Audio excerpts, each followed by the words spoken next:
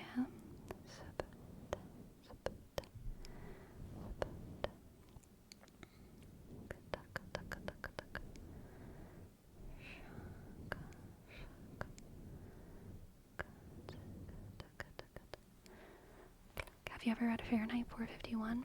I have not read either, but I saw the old Fahrenheit 451 movie, the really old movie, and I'm kind of familiar with it, but I haven't actually read it.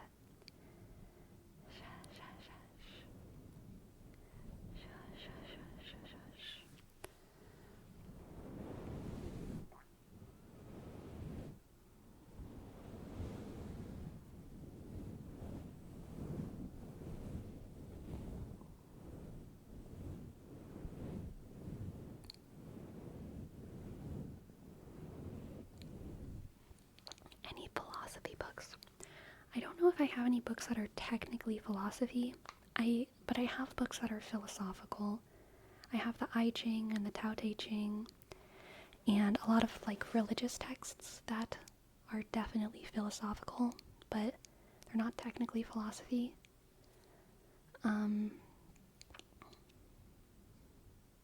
So yeah.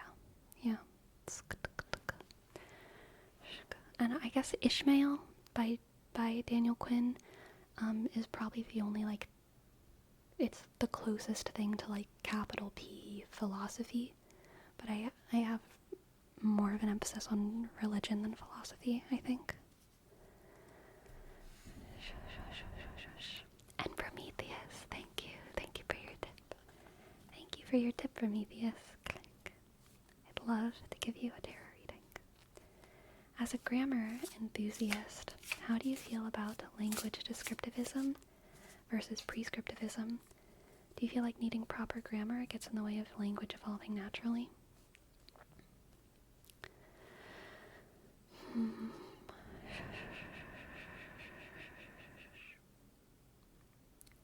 I don't think it gets in the way of language evolving naturally, because language evolves anyway, naturally, even within the language prescriptivist society that we live in.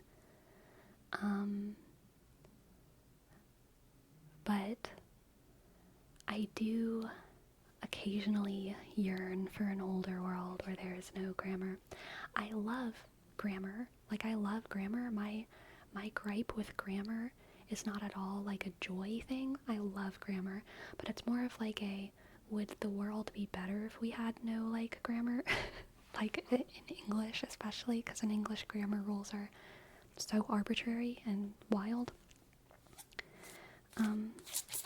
And I think that the pre-grammar world, pre-printing press largely, it definitely had some more room for individuality when it came to texts. And there was basic grammar, right? There was still like sentence structure and things like that, which is good and makes sense. But a lot of things like spelling and comma rules and other punctuation rules were a lot more fluid. And yeah, I definitely see some value in that. Alright, let's see what the cards have.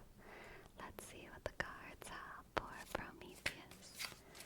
Prometheus, Prometheus, Prometheus, Prometheus, Prometheus, Prometheus.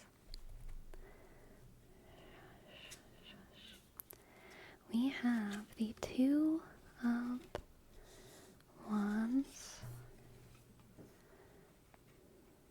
the Three of Wands, the Eight of Pentacles,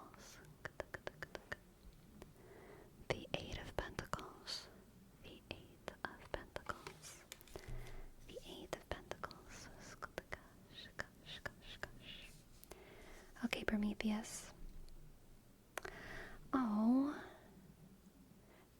I feel like you're building friendships, Prometheus. I feel like you're literally just putting in the very hard work to build friendships that matter. And that's what this reading is about. And it's gonna be a lot of work. It's gonna be day in, day out, sending your memes and asking what's up. and trying to get together and making things happen. But I feel like you can do it. You can do it, Prometheus. You can put in that friend labor to make friendships that last a lifetime. To expand your group. It might literally be expanding your group from 2 people to 3 people. Or it might just be, this might just be signifying a gradual evolution of like growing your tribe. But yeah, I feel like you are putting in the hard work to develop friendships that matter, Prometheus. Working really hard, just like these beavers, day in and day out, to make things happy and to make things good. To make things happy and to make things good. Yes, happy frogs. Alright, let's get another card. We have the Page of Swords. The Page of Swords, the Page of Swords.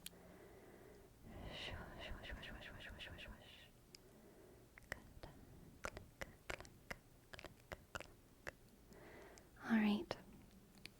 Prometheus, I think that man, I truly think that this is encouragement to banter. I think bantering is going to be an important part of you building your friendships. Banter, send little quips, be smart with one another, be smart and be spicy and be witty. I think that's going to be an important way for you to bond with your community and with these new tribe members of yours. And I really think that there's going to be a lot of joy here and a lot of fun. And it's going to be a labor of love and a labor that will result in a lot of good memories. Okay. I think you're going to make some really good friends. I wish you luck. I wish you luck. I hope that you enjoyed. Thank you so much for letting me read for you.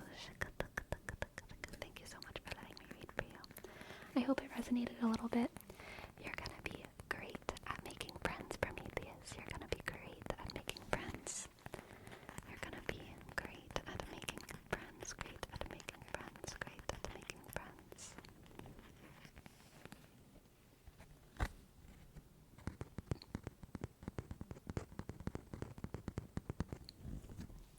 I'm so glad it resonates. Thank you again.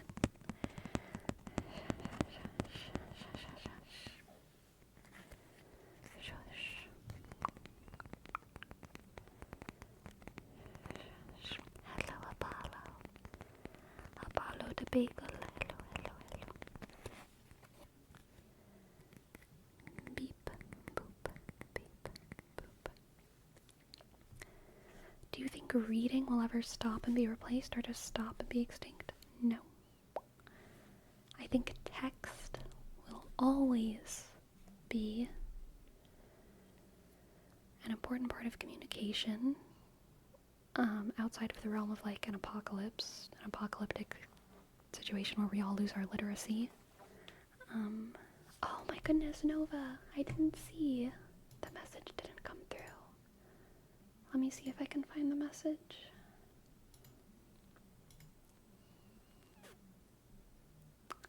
Just a reading. Yes, absolutely, Nova. I'd love to give you a reading. But yeah, I think reading will ever be important. I don't know if reading books will always be central to culture, but like, reading, yes. Okay, let's see if we can get a reading for Nova Scotia.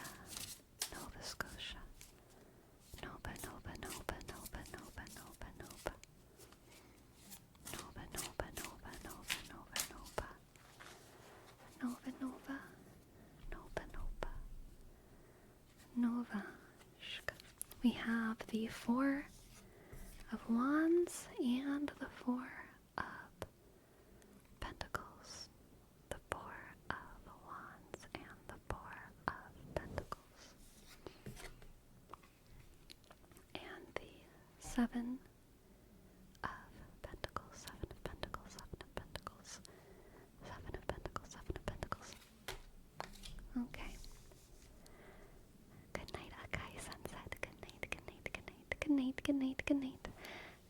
night, good night. Okay. Four of Wands. Four of Pentacles. And the Seven of Pentacles. Okay, Nova. I get the sense that you're going to happen upon a incredibly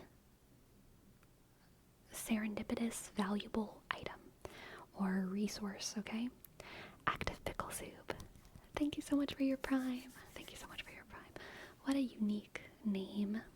Thank you for your prime. Welcome in, welcome in. A shk c d click I dot b e b I shk c k click click l e shk z o o b shk. Thank you for your prime. You're going to happen upon it, and you're gonna be excited. What I'm literally seeing in my head is like you're on a walk, and it's a beautiful day out, and you find like a grapevine. Like, these are not just blackberries, these are not just raspberries, these are not just oranges on someone. This is a grapevine. A grapevine. Fancy, okay? And you're like, damn, I love grapes. And so this is like now your like favorite place to walk because you can get grapes. This is your favorite place to walk because you can get grapes. But I think you're having an urge here to kind of keep your grape find a little bit secret. A little bit secret. And maybe you're even like not picking as many grapes as you want to or as you could because you're like afraid that it's gonna get noticed. Afraid that it's gonna get noticed, okay? Arrested for stealing grapes. This is in a public space, okay? These are wild grapes. But you're not like totally sure. You're not like sure, like what if this land is owned by someone? You don't know for sure. But these are grapes, and they taste great, and you want to eat them, but you kind of feel like you have to keep it a secret. You kind of feel like it's a little bit scary. You kind of feel like maybe you shouldn't share them with anyone or tell anyone because, like, what if someone tells you to stop, or what if someone tells you that that grapevine is owned by old man McAngry, and then you are afraid and can't enjoy your grapes anymore. Oh. We have the Nine of Swords and the Knight of Pentacles. The Nine of Swords and the Knight of Pentacles. Alright. Nova.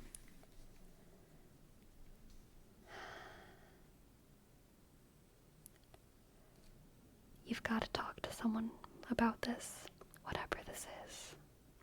Whatever this is. I think this anxiety is going to eat away at you. Whatever magical resource it is that you have found and are kind of holding on to, maybe keeping it secret, not being totally honest with yourself or with the world about where this thing comes from, or its place in your life. I think that's gonna eat away at y'all, okay?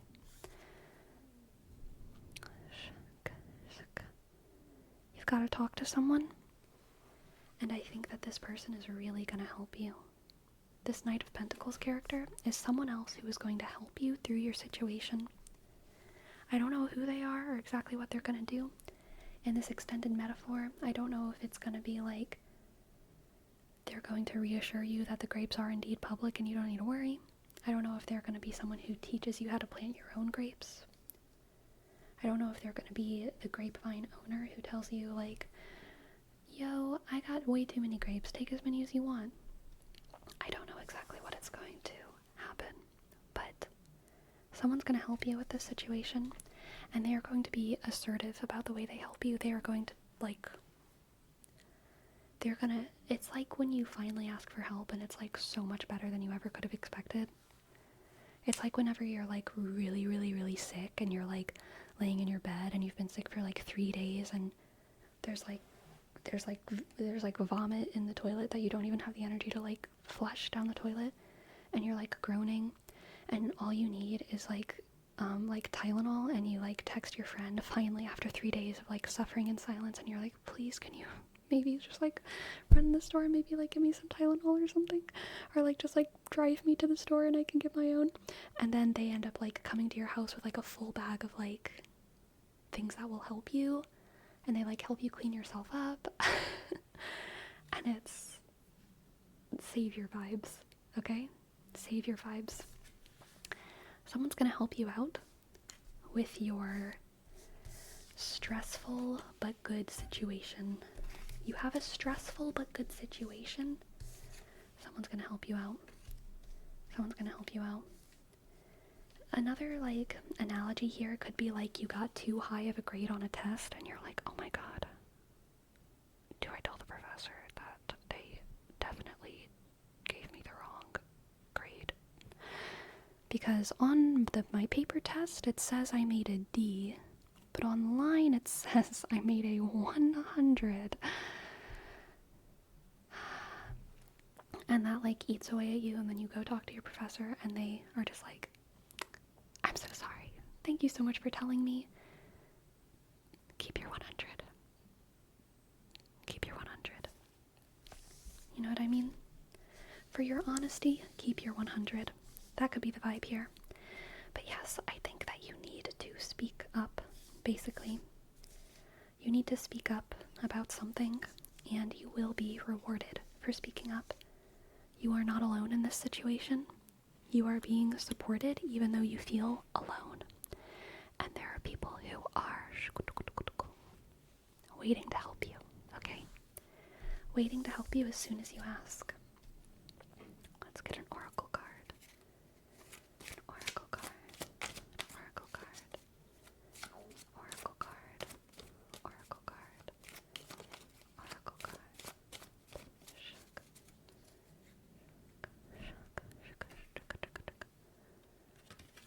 Leo, definitely a speak up card. Speak up. Don't be afraid to like be the center of attention for a second and be like, hey, excuse me, I need help. Hey, excuse me. Hey, excuse me, I could use some advice. Hey, excuse me, may I interrupt in order to ask X, Y, or Z thing? Don't be afraid to be the center of attention, okay, Nova? Because you need help and you deserve to get it. Whatever your situation is, you deserve to get your help. You deserve to get your help. Thank you for letting me read for you, Nova. I hope you enjoyed. I hope it resonated. And thank you again. Thank you again. Thank you again. You're welcome. You're welcome. You're welcome.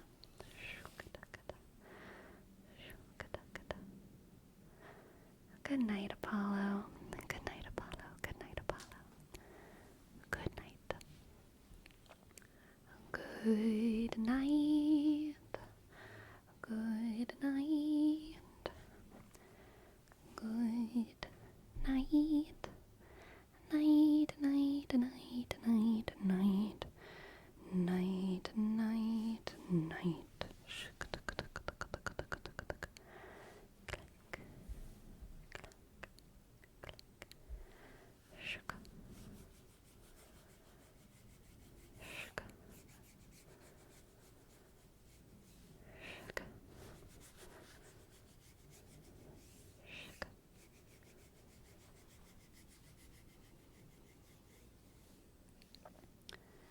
Oh, they're not blue, they're actually silver. And they are for ejecting what goes in here.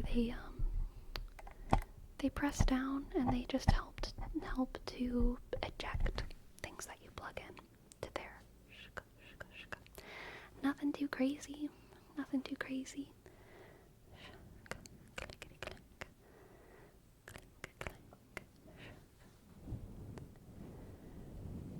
Ah, did it make a nice sound?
Actually, I can't do that too much with my right arm. That specific movement definitely engages the forearm in a way that does. I can do it a little bit, but I felt it starting to get sore.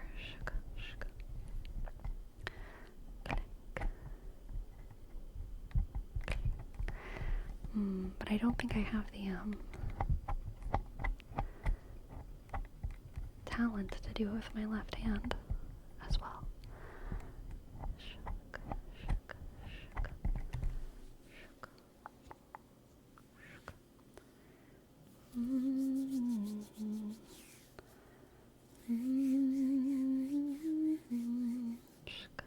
Here's some hand sounds. Pour, perom, perom, perom, perom, perom, perom, perom, perom, perom,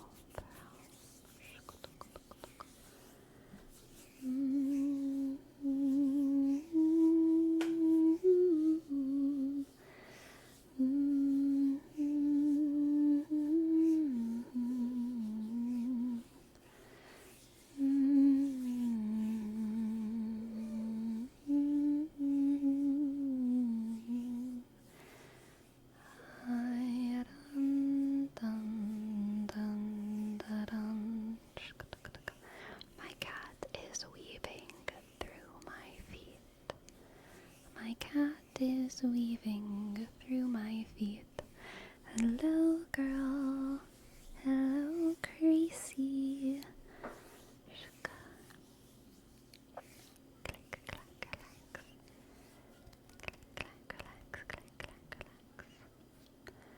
Does it tickle? No, because she's just going in between my legs, and I have pants on, so.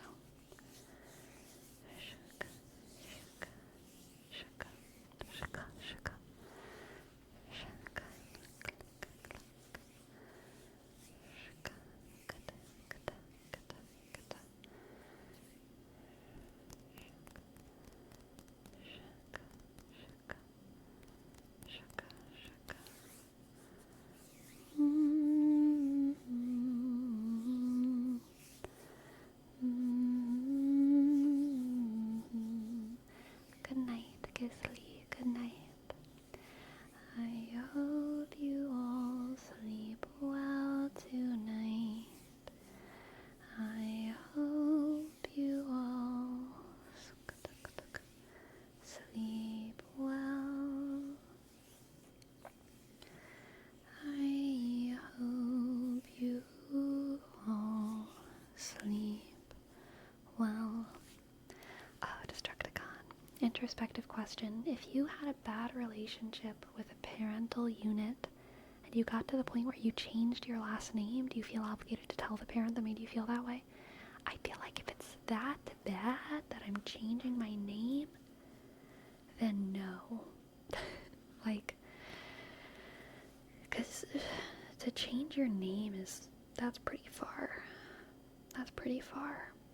I feel like if you're changing your name, then like, you've kind of already cut that tie, but, I don't know.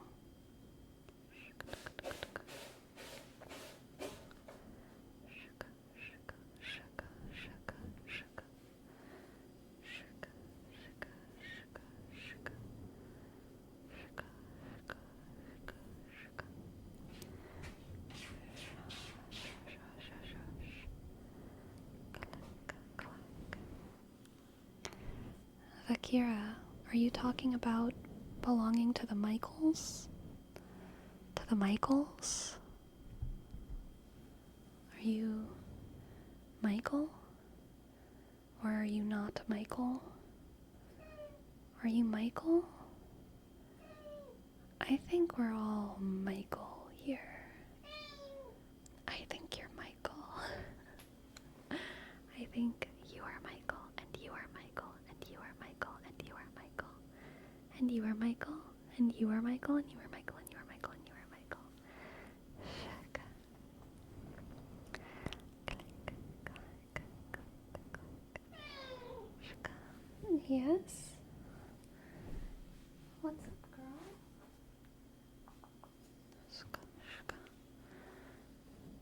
She has water. I don't know what she wants.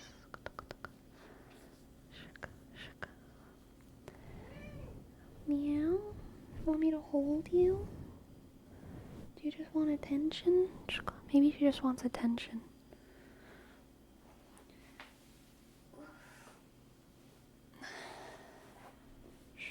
I will not be able to hold her for long. But I can hold her for a little bit. Get those purr ASMR.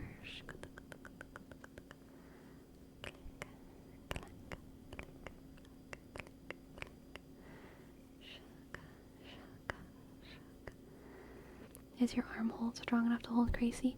I'm basically just using my right arm to secure her, but my left arm is under her butt, holding her, you know?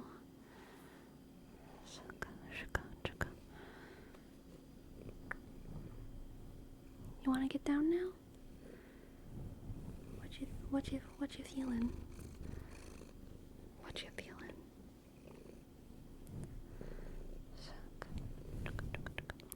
How old is she? I believe she is 11 now. 11.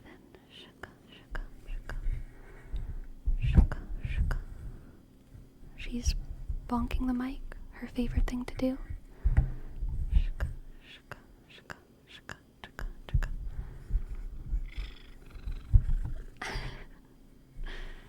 Yeah?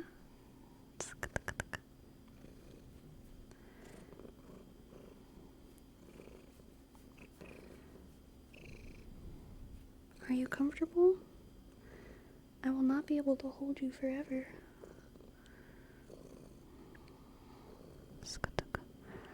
I love her too, BNB. She is a very sweet one, a very sweet one.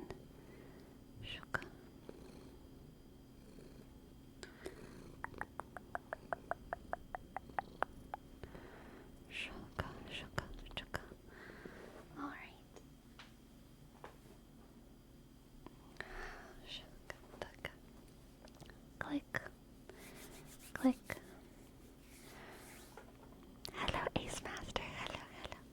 Hello. Welcome in. Welcome in. Thank you for your $3 tip, someone. Thank you. Thank you, someone. I really appreciate it. Thank you.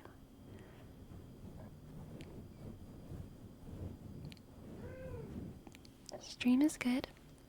My cat seems unsatisfied with having just been held. Oh, I am Rye Dog. That was you? Let's see. Let's check it. I see it. I see on Ko-fi it does say I am Rye Dog. There is not a message though. Would you like a tarot reading? Okay, yeah. Gotcha. Let's see.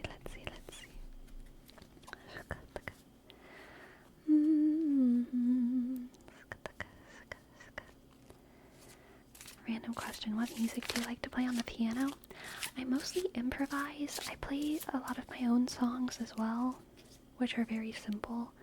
But I find it easier to write music usually on piano than ukulele, which are my two main instruments. But I like to improvise. Alright, I am Rye Dog. Let's see what the cards have. Poor I am Rye Dog.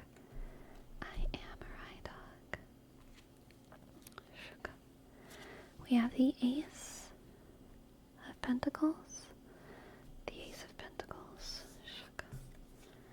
And the Lovers.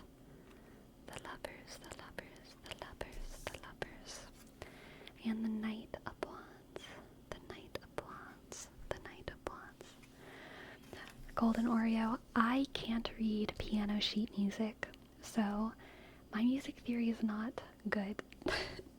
But my other music theory is good, kind of. I just can't read bass clef, and I'm not good at reading sheet music on piano in general. I'm like only good at like reading chords and improvising. So, you know, music theory is always like you win some, you lose some. So I know how to do what I do, but I really don't consider myself like a good piano player. Alright. Anyway. Now for I Am Right Dog, we have the Knight of Wands, the Ace of Pentacles, and the Lovers. Oh, I Am Right Dog. This is permission to go after probably a person who's making you excited, okay? Okay? Ace of Pentacles is a little bit funky in this reading. I'm not totally sure if this is a person or if this is like a thing, but I do kind of feel like you have an object pursuing mindset about it, which is definitely like unhealthy in relationships. Don't objectify your partner, right? But I think that in your brain, it's not necessarily objectification in a bad way. It's just that you see, I think, maybe someone as I think you're seeing someone as an objective, like a literal like objective, and it doesn't mean that you don't see them as like a person who has like dignity and unique things about them, but I think that this reading is kind of encouraging you to pursue them in the way that you pursue other things in life, and not to be afraid just because it's like a relationship, if that makes sense. Like, you can pursue people in the same way that you feel brave enough to pursue, getting good at a hobby, or progressing in your career, or in your schooling, or whatever. These things, you don't handle them the same way, but you are allowed to feel just as excited and like goal-oriented, if that makes sense. You don't need to be afraid. You don't need to feel like this is like such a different thing. I'm like way out of my depth of field. I don't know how to handle this person that I'm excited about, and so maybe I'll just do nothing. No, you can just look at this little budding interest that I feel like might be happening, and take it as like a this is my goal. I will pursue it in the same way that I've pursued many other goals in my life.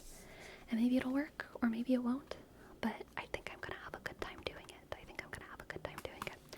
So yeah, I Am Right Dog. I don't know exactly what or who that applies to in your life, but I really think that this reading is just an encouragement to be brave and have fun, and don't feel scared to pursue. Don't feel scared to pursue. Don't feel scared to pursue your joy.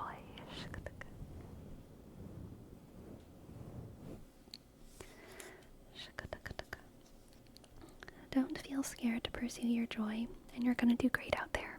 Right, dog? There's definitely someone I've wanted to pursue a relationship with recently, so this reading does resonate. Heck yeah.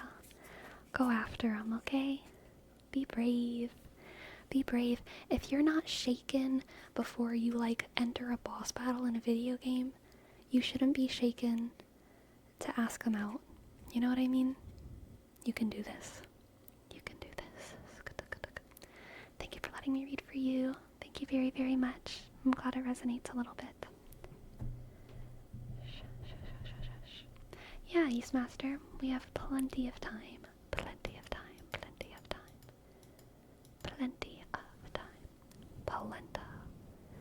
Polenta.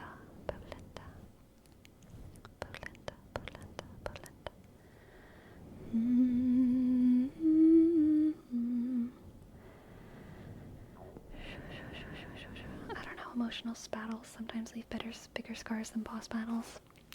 Sometimes, but I feel like in the beginning stages of stuff, it's okay to feel brave, you know? It's okay to feel brave.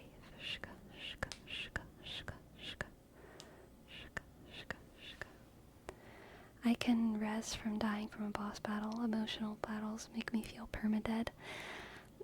You can res from emotional battles. Come on now. Come on now. You don't even have to lose your save data whenever you die in real life, you know? You, like, keep all of your data and get to try again. It's amazing. Like, infinite growth is possible. I never save hardcore. More like dumbcore. What? Okay. I don't know what that is.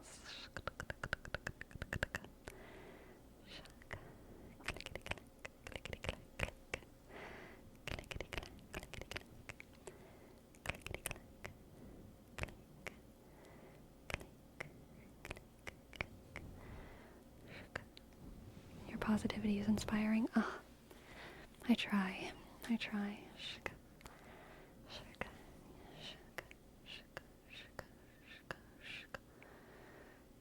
Man, speaking of boss battles, solo leveling is so good.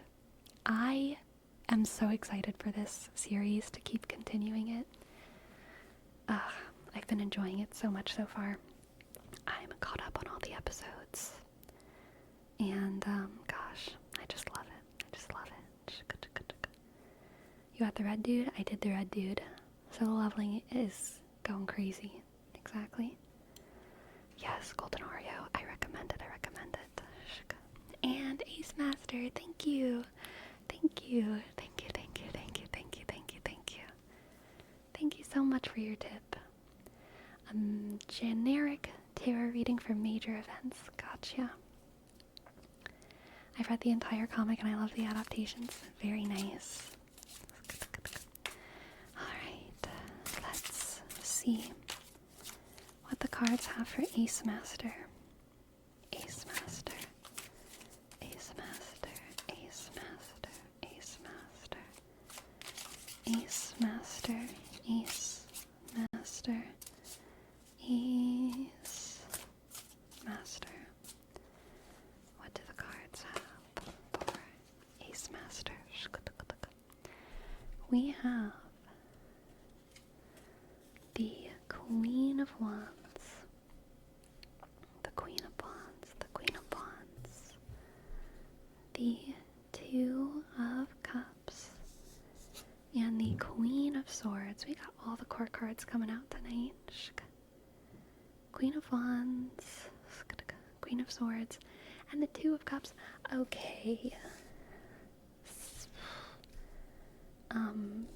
This is so clearly like just an incredibly synergist relationship. Probably not romantic, probably an incredibly synergist, either platonic or business relationship, I would say. The Queen of Wands and the Queen of Swords. So we have like an intellectual, both of them probably have a lot of charisma, but one of them is intellectual and one of them is a little bit more creative, okay? So we have like the left brain, right brain, both with a lot of charisma, and having a great time together. So I don't know who these figures are in your life, Ace Master, which one of them is you, but I think that you're going to have so much synergy with this person. And even though I get the sense that the connection itself is either platonic or like business oriented, I also get the sense that like this reading is about the deeper emotional connection with that person, as a partner in business / friendship. So even if this person is someone who you're in business with, I don't think that this reading is about the business that you're doing together, but it's about your deepening emotional connection and emotional satisfaction with that person, in union with that person as like a business partner, if that makes sense. Okay, let's get more cards. We have the Ace of Swords, the Star, and the Four of Cups. The Ace of Swords, the Star, and the Four of Cups. Okay.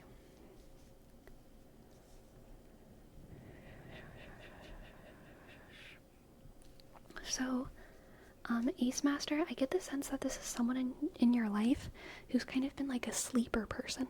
Like they've been around for a long time, but you haven't really noticed exactly how special they are, or maybe they haven't noticed how special you are.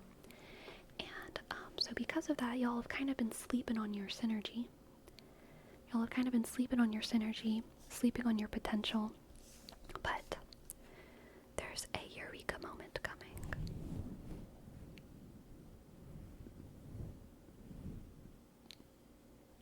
There's a eureka moment coming.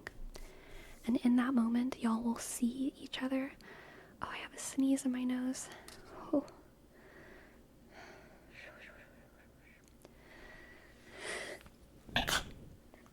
Sorry, excuse me.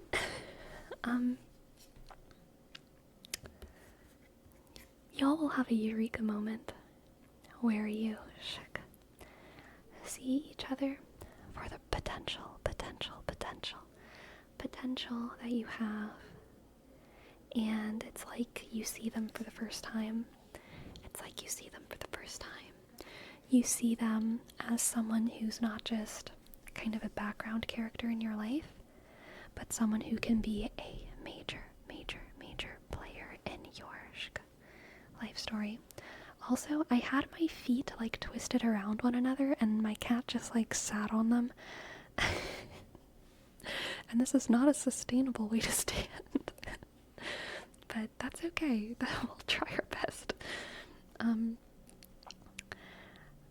You're gonna see them like it's the first time that you've seen them, and they're gonna see you. It's like love at first sight, except I really don't feel like this is actually about love or romance. I really do get the sense that this is almost more of like a sisterhood, brotherhood kind of vibe. Sisterhood/brotherhood at first sight. Except it's not first sight because y'all have been in each other's lives for a long time and you haven't noticed. But you're gonna have that eureka moment where you see each other, you hear them play piano, and you've never heard them play piano before. And you're like, oh my god, I could totally improv to that with my saxophone. Then you take out your saxophone, and then like, it's magic. They are precise. They are playing Mozart. They are the Queen of Swords playing Mozart, and you are doing improv jazz overlaid on Mozart, and it is golden. Okay. Amazing. Eureka moment. The intellectual and the creative. Something like that. Let's get some more cards. We have the Eight of Swords.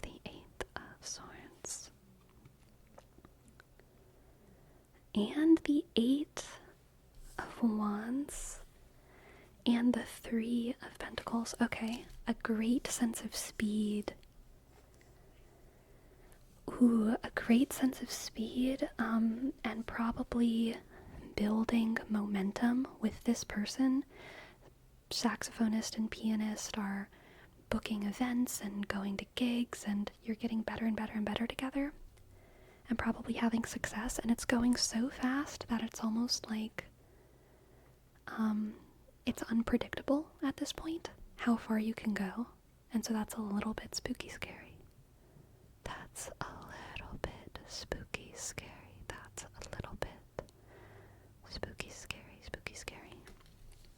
but you're having fun. You're having fun with your matched set. You're having fun with your matched set. And you're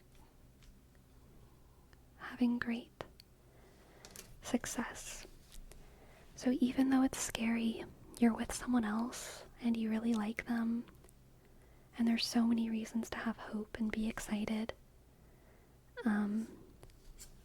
And the advice here is to just focus on the little things. Focus on every day practicing your tunes together, practicing doing things that help y'all just get a little bit farther and a little bit better without thinking about the big long-term goals. Because at the speed that things are going, and with how much synergistic energy that you have with this person, I really do feel like y'all will just, like, success will gravitate to you, So as long as you're working hard on your fundamentals, keeping dedicated with this person, it's all gonna work out. It's all gonna work out. Don't worry about the distant future when you can worry about band practice tomorrow, Let's get another card. Oh, Temperance. Y'all will help each other reach your potential, okay? Y'all will help each other bloom, bloom, bloom. I think this is a really important partnership in your life, Ace Master. I'm still getting the sense that it's not romantic, which is interesting. And beautiful, honestly. True brotherhood / sisterhood here. Support, and just incredible synergy. Incredible synergy and an incredible, like, magnetism. Incredible magnetism. Oh, almost dropped some cards, but I did not. Let's see what the Oracle cards. I did drop some cards. I did drop a card. Let's see what jumper we had.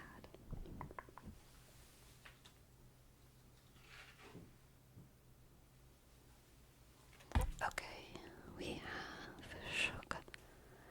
repurpose.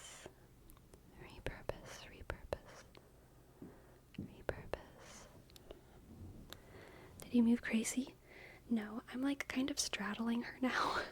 She is between my 2 feet, so I'm being a little bit weird, but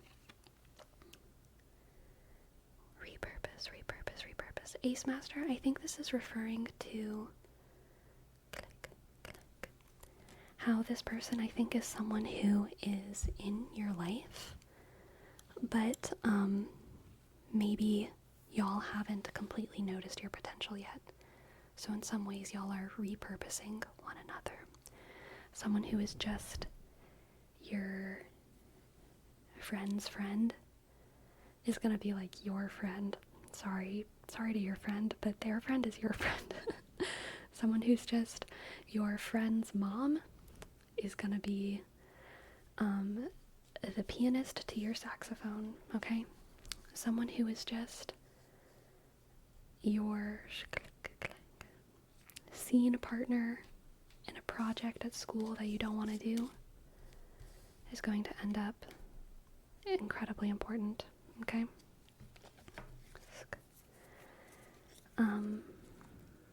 Yes, so be open to repurposing some of these figures. Be open to repurposing some of these figures in your life who might have a lot of potential.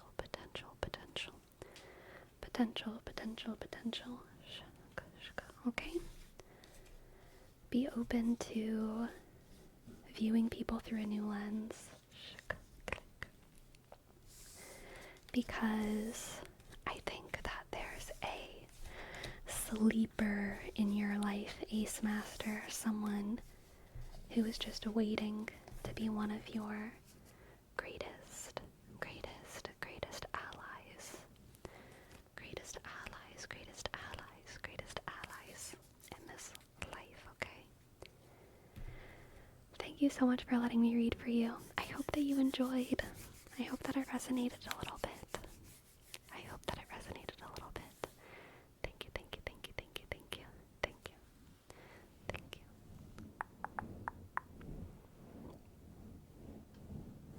Alright, I believe we have another little tarot reading. Another little tarot reading for cat team, cat team, cat team, cat team. Shk.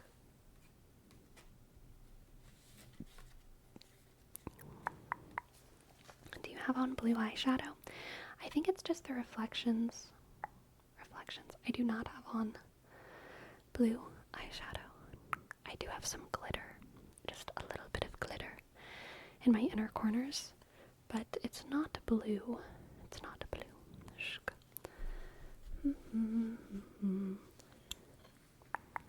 Okay, for cat team, let's see what the cards have for cat team.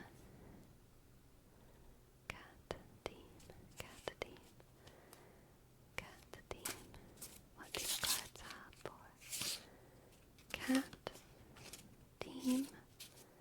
Cat team. Sugar. Cat team. Cat team. Cat team. Sugar.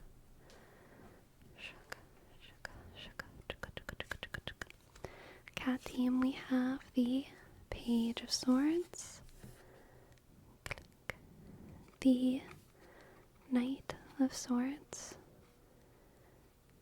Page of Swords, Knight of Swords, and the Emperor. Dang.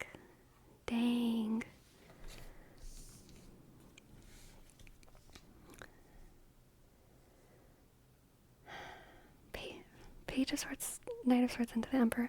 You know, I think it's because your name is Cat Team. Cat Team. I cannot help but see this as an evolution from, like, wild little kitten running amok, getting into mischief. Hey, little kitty, what is this all the fight? Little bitty kitty, wanna bite. Hey, little kitty. Na. Little bitty kitty, wanna bite. Hey, little kitty. What is the next lyric? Don't you give up the fight. Little bitty kitty, wanna bite. Hey, little kitty, wanna give up the fight. Little bitty kitty, wanna bite. Yeah, a crazy little kitten running amok into a smart planning cat, into the king of the castle kind of cat, resting on the top of your very tall cat tree with one paw out, looking down at your progeny. I see such a clear path here. I see such a clear path here. I'm going to move my mic so that I don't have to straddle my cat. I'm going to be a little bit lopsided over here. I hope y'all don't mind. My cat is right there on the floor. Anyway, I think cat team, you are growing older and smarter. Your ambition is going to turn into glory, okay? For the kingdom and the power and the glory. Your ambition is going to turn into glory. This is also kind of Simba.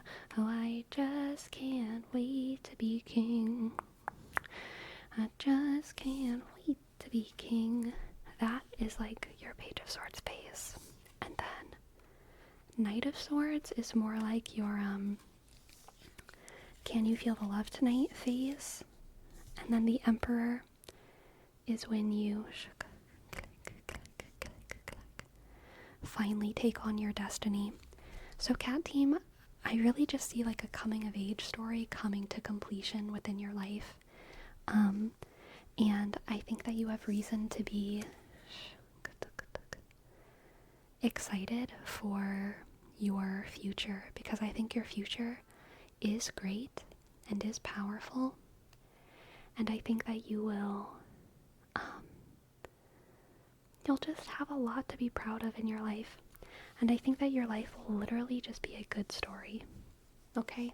I feel like your life is literally just getting set up to be a really good story. A story with like a clean narrative, if that makes sense. Your life will feel like a legend. Your life will feel like a legend. Thank you for letting me read for you. I know that was kind of vague, but for one, I'm excited for your future. I'm excited for you to become the cat emperor. I'm excited for you, Simba. I hope it resonates a little bit. And thank you once again. Thank you once again. Thank you. Thank you. Thank you.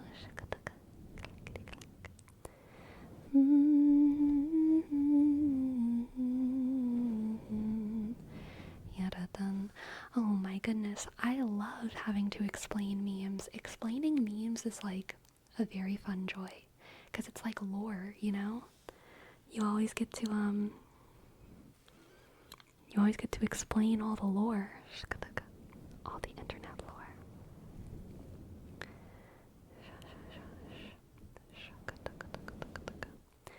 Sleepy, have you seen other types of readings, like weekly readings? Yeah. Different, they're called spreads. Different spreads are very, very common for tarot, and it's what I started doing whenever I started doing tarot. I like for my readings to be a little bit more open-ended and intuitive, because it makes it feel more free-flowing to me. And I like it more because I have more of like an intuitive grasp of the cards. I think spreads help you whenever you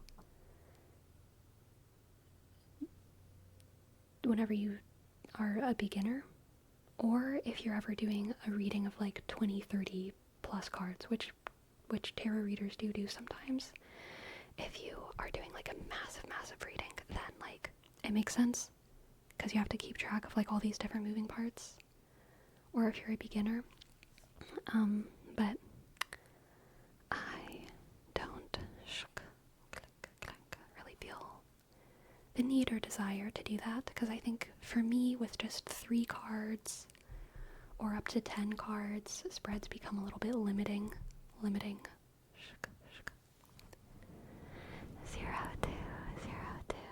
Thank you for your sub. Thank you for gifting a sub. Thank you for gifting a sub to Dash Flash. Thank you, 0. Z E click R O shk D click W shk O 0 0 2 1 5 6 4 shk. Thank you. My wifey and I do tarot reading together sometimes. Very fun, very nice. Yeah, whenever you do like massive spreads for like 15, 20, 30 cards, it's really less about like what cards you get, because you're getting like a third, a fourth, half of the cards in the deck at that point, and more about like where the cards are. Like that is almost more of the chance thing. It's like, you know, anyone could get the Page of Swords in their reading, but like they're getting the Page of Swords in the position of their past, or in the position of their opposition, or in the position of their whatever, you know, their dream world. I've seen in readings they also put the cards in a specific position. Yeah, I mean, it's kind of just like, does it mean anything? Yes, like part of what a spread is usually like placing the cards down in a way that where different positions indicate different things. So yes, it means anything. It means stuff. Where they are usually has a specific meaning. It's like a lot of times if something is in like a sideways position, it'll signify like this is your challenge, Or if something is at like the top of a reading, then it'll be like, this is your goal. But different readings, different spreads have it organized differently. So there's no generalizations, I would say. But yeah, if you look at a spread, time to get the whiteboard out. Whiteboard out for the last 8 minutes of the stream. Here we go.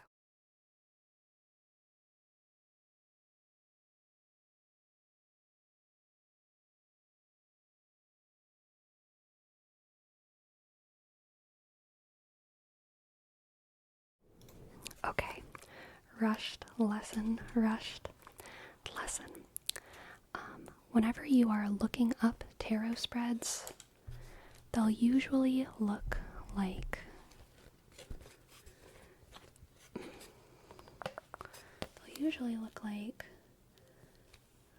oh god, this is gonna be hard. They'll usually look like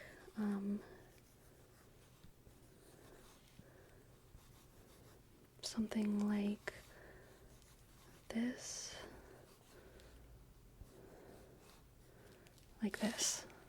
okay? And then it'll be like, they might be numbered 5, 6, 7, 8, and then it'll be like 1, goal, 2, help, 3,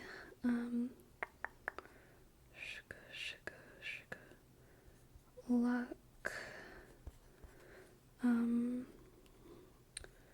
4 and 5, opposition, and so on and so forth. So it'll be like, okay, shuffle your cards and put them down in this formation, and number 1 is going to be your goal. Number 2 is going to be something that helps you along the way. Number 3 is going to be a way that you get lucky along the way. Number 4 and 5 are going to be your oppositions, and so on and so forth. So on and so forth. So on and so forth. So forth.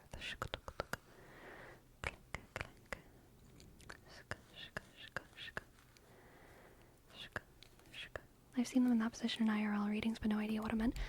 Just because you see it like this doesn't mean that these are the readings. These are not standard. There are some standardized tarot spreads, but a lot of people will use a similar pattern but have like a different key, basically. So like, if someone says they're doing like a Celtic cross, then that's like very, very common. And that's like a specific kind of spread. And there's other like standard spreads that people will do, and they'll usually name them, but not every spread. Just because it's in that shape, it doesn't mean that those cards mean those things, unless they say, oh, this is a Celtic cross spread, because people do all, like, there's like a million and one kind of spreads that are all in a circle, but they're not all the same. They'll all have like different keys.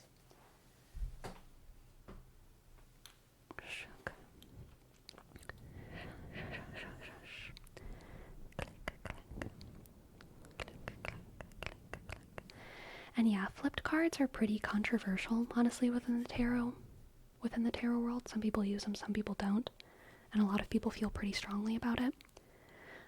I sometimes use them and sometimes don't. Basically, if it feels so I keep my cards unflipped. I like always put them back in the right way. So theoretically there should be no flipped cards ever. So if I do get a flipped card, then I might take it as significant, unless there was like user error involved. Like sometimes, it's very rare that I get a flipped card. If I do, it'll be like all of them are flipped, so then I'll be like, oh, well the deck was just upside down, and then I don't count it. Personally. Anyway, what should we name this stream? My friends? What have we talked about?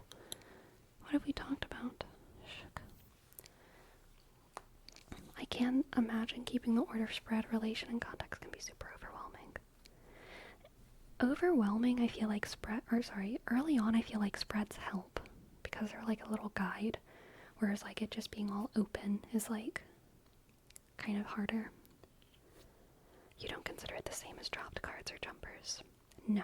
Jumpers or dropped cards are like things that jump out, but a flipped card either means an opposite meaning or it means this force is working against you and not for you. We did talk about cravings, to judge or not. We did talk about ice breaking. Thank you, Sirusteria. Thank you. I appreciate it. Easter cravings and click, click, click, click. Easter ice breaking. Easter cravings. On an unrelated note, you could make some kind of YouTube short of how the pyramid tarot readings work. I don't know if you do stuff on other socials, but I think that would be pretty cool. I'll think about it. Thank you, Sarah Steria. We did talk about goats. Okay. Easter.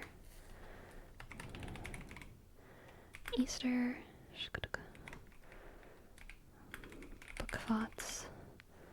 Well,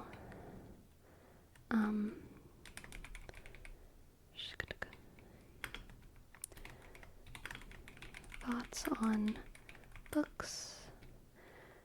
How about just Easter goat? Oh goodness.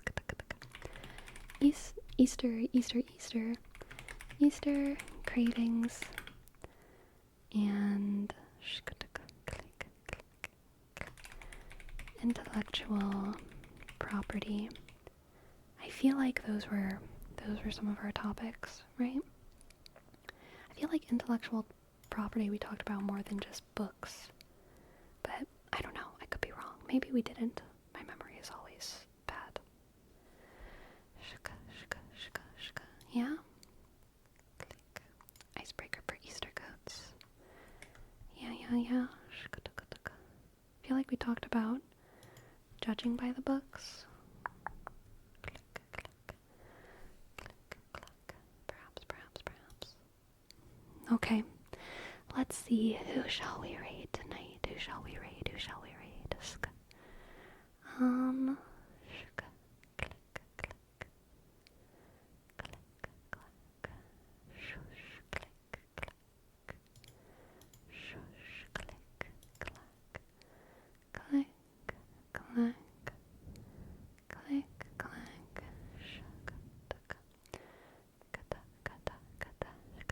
Good night, everyone. Let's raid Lexi Lou.